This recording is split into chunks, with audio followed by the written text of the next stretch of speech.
Why are losing days more important than winning days? So I had a losing day today, and I sort of just wanted to talk about why losing days are so important, man. So listen, let's say you're a break-even trader and you still have one, two, or three bad habits that you need to take care of. The only way you're going to find these habits and correct them is by studying your losers, not necessarily by studying your winners. So let's say you have the habit of over trading and taking setups that don't necessarily meet your criteria. Let's say that's your problem and you're a break-even trader. You're going to find that problem by studying your trades and studying your losers. So let's say you look through the week and you have 5 winners. You followed your trade rule. Great.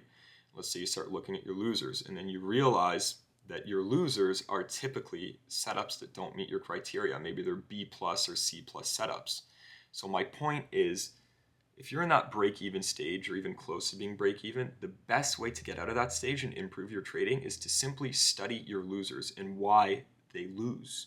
That is how you will get better. Too many people refuse to study their losers just because of their ego. They don't want to accept the loss. Maybe they overtrade, maybe they blow up, and then they just, close their computer and say, fuck this shit, I'm done. It is so important to study your losers, but not only study your losers, make sure you mitigate those losses. And the best way to do that is, for example, I took a losing trade today. The best way to mitigate losses is after you take a losing trade, make sure your emotions are in check, man. Make sure your emotions are in check. So this trade right here, let me explain why I took this. We had low resistance liquidity above. As you can see, we have all of these highs above. Bang. There we go. All of this low resistance liquidity. We proceed to sweep the London lows. I was patient. I did not take anything in here because I knew that we were range bound. I knew we were recoiling in this range. So I said to myself, okay, I'll take a trade if we break out of this range and sweep an obvious lower high. And that's what we did. So range bound, bang, we sweep London lows. And then I say, okay, we have a beautiful liquidity pool up here. And we also have data highs above. Bang, data highs above. So I said, this is a perfect spot to look for a reversal. So I got my model right here. We are holding this 1 minute fair value gap, this bullish gap. We have a inversion right here. We have a nice little liquidity sweep, and we have a lot of targets above. So I decided to hop into this trade as soon as we closed above. Stop. Sorry, just getting a call. Stop would have been a close below this inverse, and target would have been this data high. Would I have held up there? Probably not. It's like 200 points, but it would have been a winning trade regardless if we...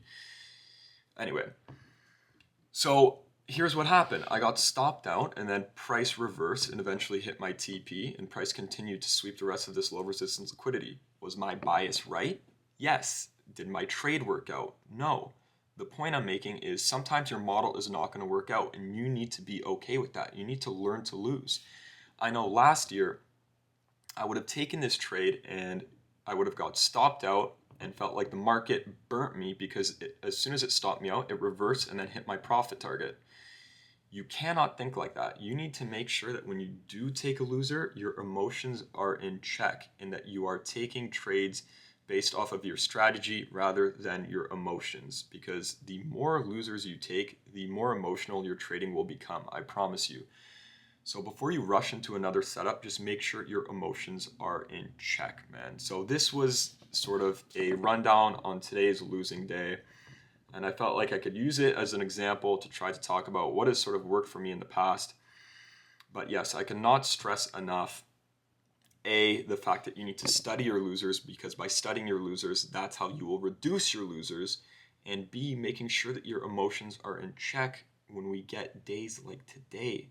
Because if your emotions are not in check and you are stuck in, shitty price conditions, or you feel like the market robbed you, that's when you start to overtrade and make those poor decisions.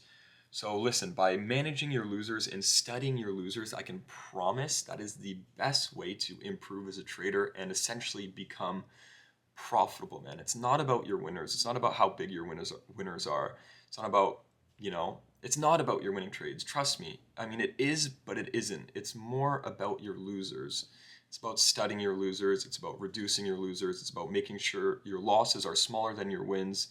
So study your losing days, study your losing trades, and you will improve a lot quicker than you think. So that was, what day is it? That was Friday summed up. It was about a $290 losing day. So really not that bad. And you know what? I am okay to take a small loss. That's fine, because again, in the past, my losses were way bigger than this. I would spiral out of control. I would start to trade like a crazy man and just smack that button like crazy. But now I am okay. I'm okay to end the week on a losing day. You do not need to win every single day. It is not about how much you make on a daily basis or even a weekly basis. It's about how much you make on a monthly and annual basis. So listen, one losing day is not going to kill you. So just relax, man, and go with the flow. It's all good. So that was Friday summed up. And yeah, I'll catch you guys on Monday, and I hope you enjoyed the video.